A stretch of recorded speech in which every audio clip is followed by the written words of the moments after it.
How should we understand this presidency from the very beginning? This is a war with the media. People go onto the street around the world against him. Possibly federal lawsuits filed against him on the very first day when the government in office. So, have you ever seen as controversial a president as he is? I think, Chen Wei, it's important that we get our analysis of President Trump's psychology right. That is, what sort of president does he want to be? And I think the best summary I can find of that is that he is first and foremost an American nationalist. Secondly, he is a protectionist. But to call him an isolationist, I think, is premature. We do not know precisely where he will intervene in the world and where he will not. But I think it's important that we get our bearings about what sort of president he intends to be. The nationalist agenda you've seen spoken about very clearly by him in his inaugural address and during the election campaign.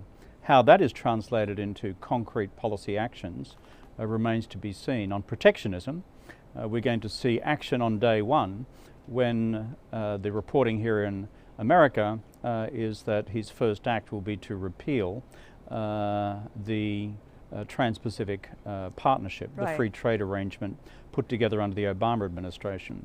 What will happen to NAFTA? What will happen to the WTO? We do not know. But I think it's important that we understand the psychology of this presidency because that will be reflected through the policy actions we may see in the future. Mr. Yuan, what about your judgment? Is he only a nationalist? Is he already an isolationist? How is he likely to transform or transmit his campaign rhetorics into real action? To what degree, Mr. Yuan, your observation? Yeah, I fully agree with my old friend, former Prime Minister Rod's analysis. I think Trump is very hard to change his campaign rhetoric to actual policy. From his inaugural speech, we see the same tone.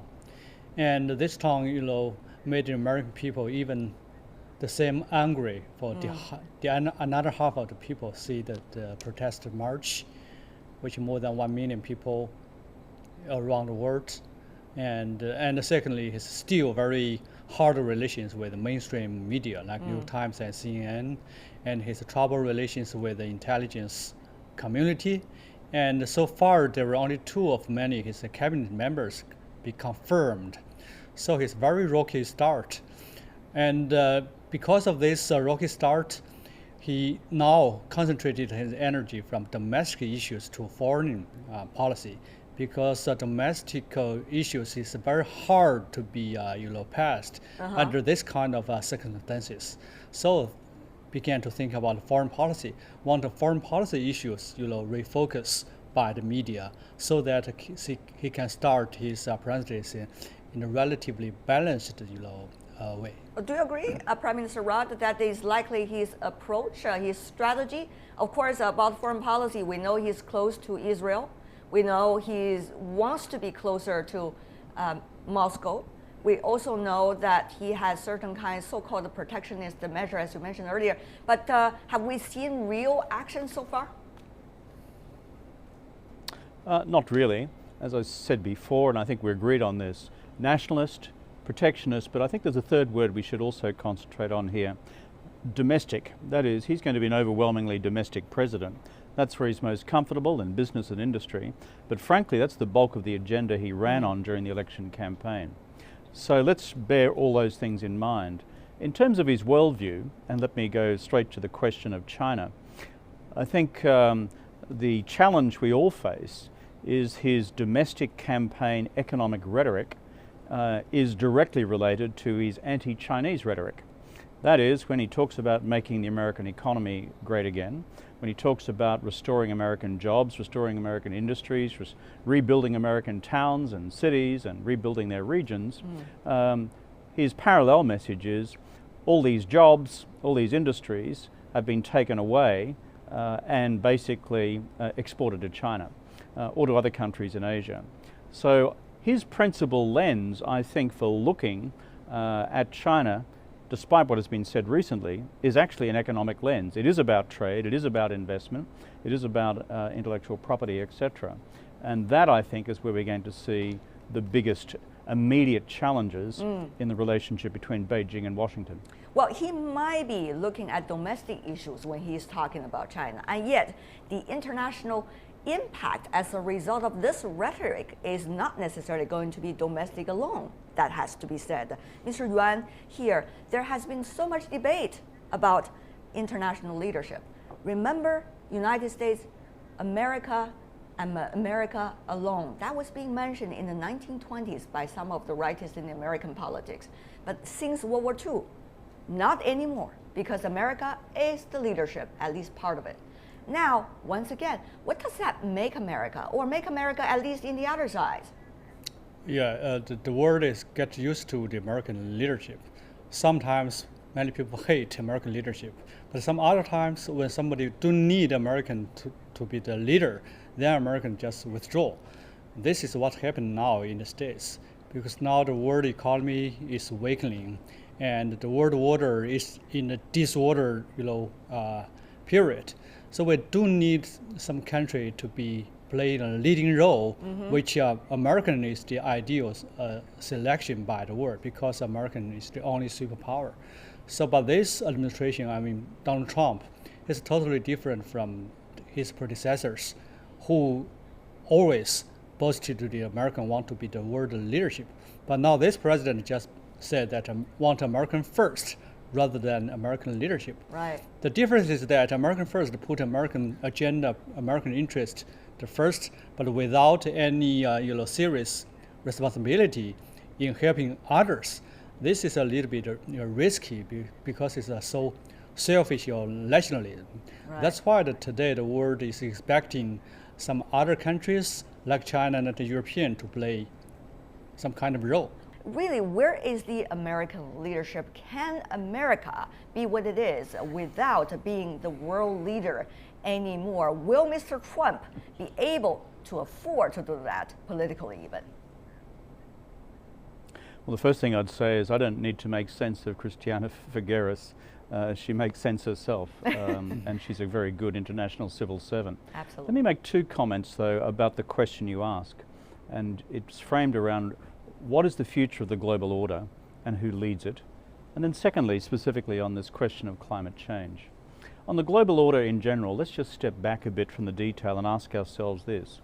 What are the current elements of the global order which prevent us from degenerating into absolute international chaos? Number one, it's the state of great power relations, essentially between the United States, China, and Russia. Number two, it's a relationship bilaterally between all other states within regions. And three, it's the effectiveness or ineffectiveness of our global institutions to manage tensions between great powers and other powers, and to promote the global public goods of cooperation in the economy and in security and in climate change and in humanitarian assistance.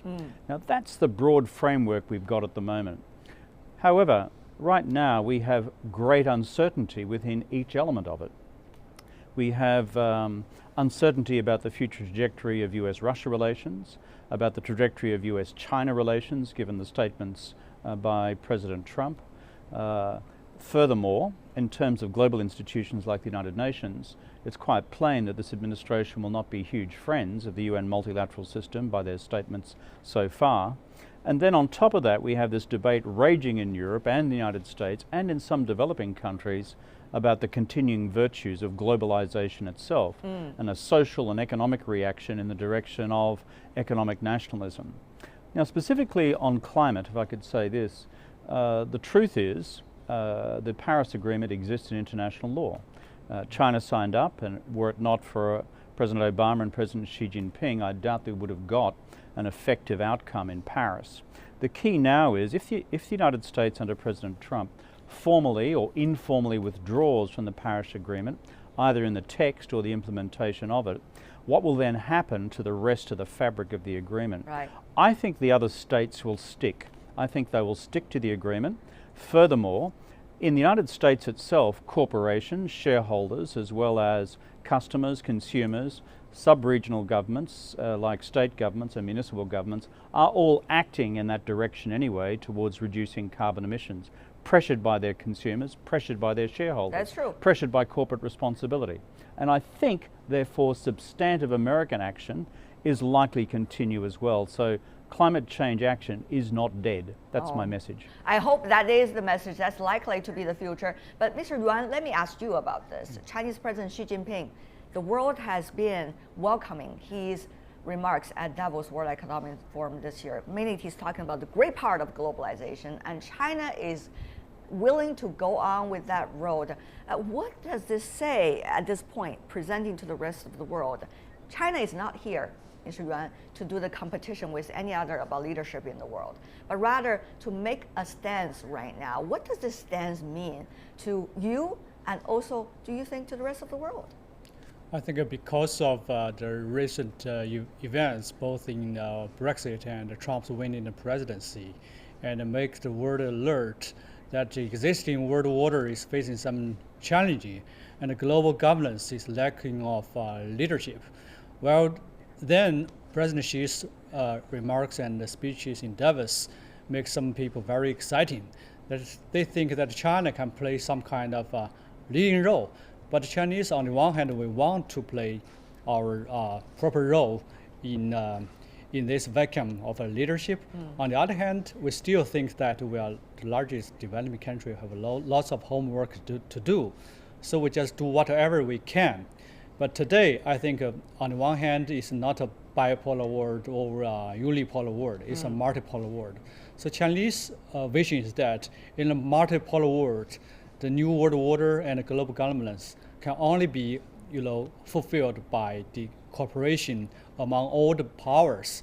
That's why President Xi mentioned the win-win cooperation and destiny, mankind of destiny, sorts of new thinking, which I think provide some new fresh air to the international community. Right. And before we wrap up this part of our discussion about international leadership, Prime Minister Rod, may I have a brief answer from you about what is likely to happen in the immediate future? Mr. Trump has his own agenda. He has his own slogan, but he has to work with the party leadership and the establishment of the Republican Party. Otherwise, he cannot function. So eventually, will the other ones be the one who push him back into where America used to be? Well, obviously the debate in the United States, where I now live, as you know, I'm president of a think tank here in New York. The debate in the United States is what are the checks and balances within the American system. As you know, the system as designed by the Founding Fathers splits power between the executive branch, the legislative branch, and the judiciary. So going to the legislative branch, how will the Senate and how will the House of Representatives, Mark Ryan and Mitch McConnell, how are they going to react to a US president who departs from historical Republican tradition on leadership on free trade and go down a decisively protectionist path? That is a huge question mark. I think also in terms of other institutions within the US executive branch, including the intelligence agencies, the Pentagon, etc., what would be their reaction to Mr. Trump's repeatedly stated intention to normalize relations with Russia? That's an open question as well.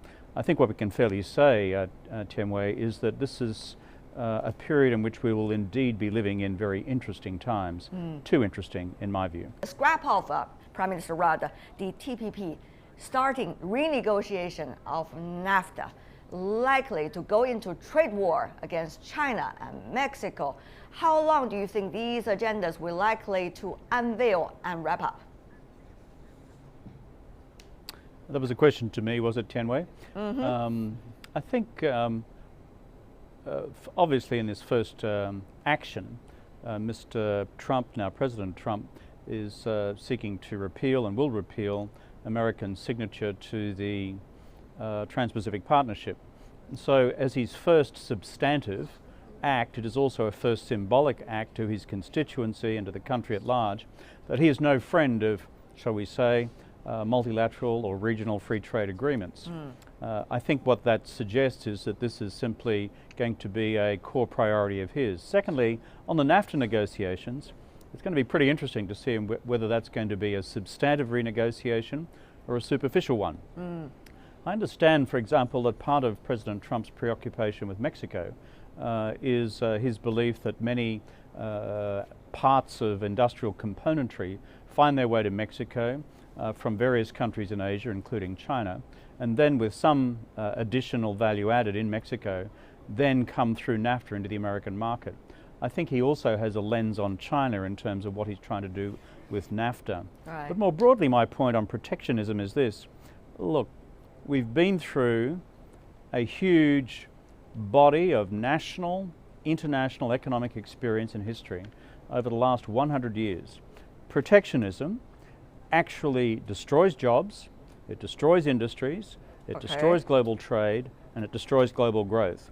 And the lesson of the 1930s, and period of nationalism and a period of protectionism and extreme protectionism, is that it heads in the wrong direction. I think, therefore, the world, the international economy, needs voices now in favor of free trade and open borders in terms of economic relationships. I think that has been the argument from you, Mr. Prime Minister, and many others who are making sensible voices heard. But at this point, Mr. Hu, Dr. Hu, I do want to ask you, what about some immediate actions? For example, labeling China as the currency manipulator, put on huge tax, 40%, even more punitive on imports coming from all over the world. This would make the U.S.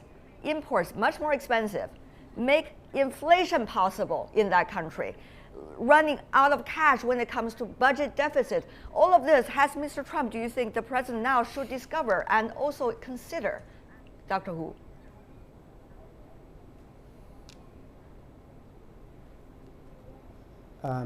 So none of those measures you have cited, would do any good to advance Mr. Trump's agenda to make America great. Currency manipulation or steep tariff on Chinese imports are totally unjustified, and obviously they're going to do significant damage to China, but also importantly they will do considerable damage to U.S. itself. History has shown protectionism is not even a zero-sum game. It's a lose-lose game. U.S. itself, has bitter lessons to draw from. In the later 1920s, actually 1930, this infamous Hardy-Smoot Tariff Act, right? If not causing the Great Depression, certainly dramatically deepened Great Depression. So causing unemployment in America, skyrocketing. So if Mr. Trump is genuine about creating jobs, making American economy strong and vibrant, then protectionism, can be only working opposite way. Prime Minister Rudd, we only have less than 40 seconds. Could you help us to, at this point, understand the situation? Will it, in a short-term learning curve, where it's likely to be a long road with a lot of collateral damages along this road before Mr. Trump realizes what he's doing? Well, now in 25 seconds, I think Yuan Peng and Zhang Xin and Fred Hu, all of whom I know, have made excellent points in this debate. But here is the core thing. We're going to need some very wise heads, such as Henry Kissinger and others, working quietly between the two sides, Beijing and Moscow, to prevent this thing from really exploding. I think most of the issues alive in the US-China relationship under President Trump can be worked on, can be negotiated through. The trade questions, the currency questions, even South China Sea questions, even the question of the future of the North Korean nuclear program. But as Zhang Xin said before, one China policy is the foundation upon which all these things occur. So having reliable, quiet diplomacy through your ambassador in Beijing, who is an experienced guy, but through other folks as well, like Henry, is going to be critical, not just in the years ahead, but in the weeks ahead.